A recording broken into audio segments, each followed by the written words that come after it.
The wagons moved slowly beneath a burning sun. Each one creaked forward across the open prairie, wheels groaning in the dust, oxen straining against their yokes.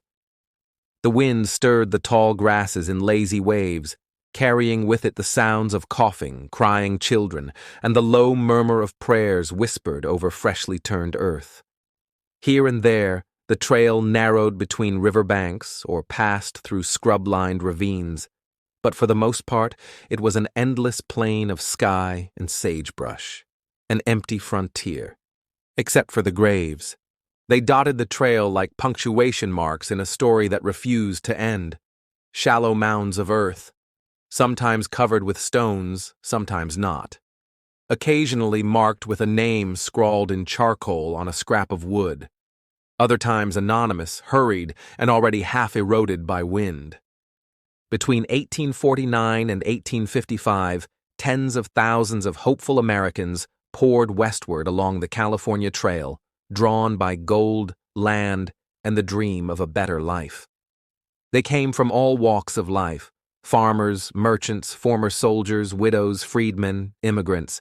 They sold their homes, packed their wagons, kissed family members goodbye, and set off into the great unknown with only a vague notion of what lay ahead. They prepared for rattlesnakes, for mountain snow, for river crossings and wagon breakdowns.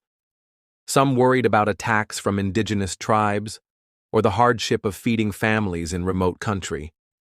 But almost no one feared the one thing that would kill more travelers than any other threat on the trail: a microscopic bacterium, invisible, fast, merciless. It was called cholera, and when it arrived, it struck with a cruelty that seemed impossible. At the height of the gold rush migration, it killed more emigrants than starvation, violence, or weather combined. And it didn't just take lives, it erased them. Entire families vanished into the earth without ceremony, buried where they fell along the route west, remembered only by a few pencil strokes in a stranger's diary. The disease was not new. Cholera had swept through parts of the United States in the 1830s and 1840s, especially in river cities like St. Louis and New Orleans. But those were outbreaks in urban centers, with hospitals, newspapers, and local governments capable of at least attempting a response.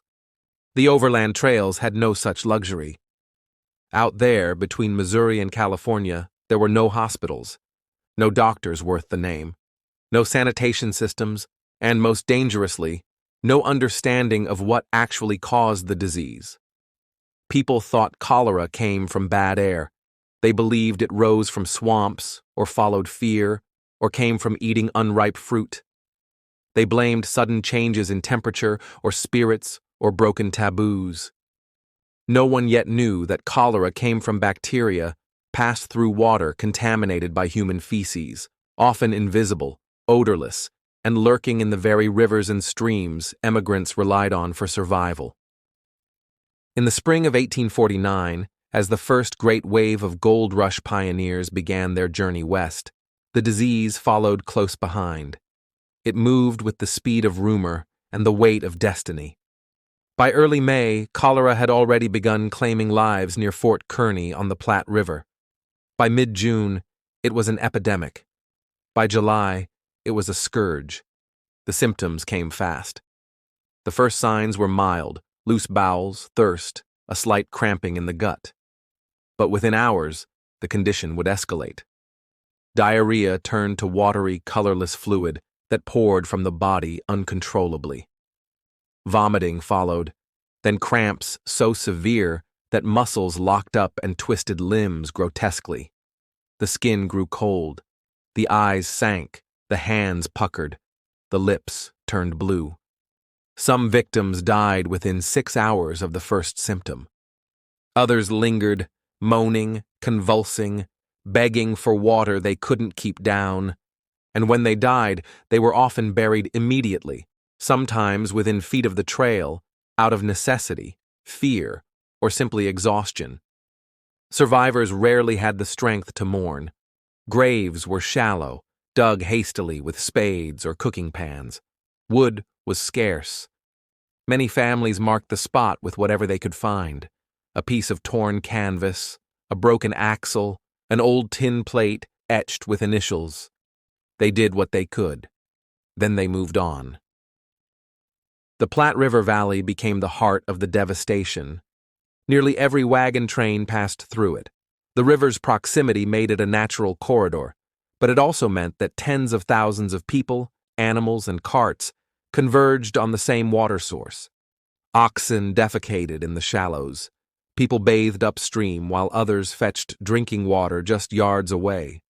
Camp latrines were often shallow holes, sometimes dug directly into the riverbank. It was a perfect storm, and the cholera did not discriminate. It took infants in their mothers' arms. It took teamsters in their prime. It took preachers, gamblers, pioneers, and the sick and elderly alike. It moved silently through camps at night, leaving bodies in its wake and a stench of fear in the air. Emigrants began to dread not just the sickness, but the responsibility of watching it happen. Children watched their siblings waste away in the back of wagons. Wives sat helpless beside husbands as their bodies shriveled and shook. Parents were forced to choose between staying with a dying child and moving on to keep the rest of the family alive.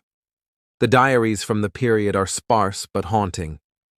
One traveler, a woman named Lucy Randall, wrote, "We lost two today, Mr. Hastings in the night, and little Alice this morning. We buried them in haste and said no words, for the flies were thick, and we feared more would be taken." Another entry, unsigned, simply read, "I helped dig a grave for a man I never knew. His wife couldn't stop crying. She said he was fine yesterday." Even those who survived a bout of cholera often remained weakened for weeks afterward. Some never fully recovered. And there were other tragedies, layered atop the sickness. Horses and oxen died in large numbers, either from drinking contaminated water or being abandoned when their owners succumbed. Wagons were burned on the trail to destroy infected belongings.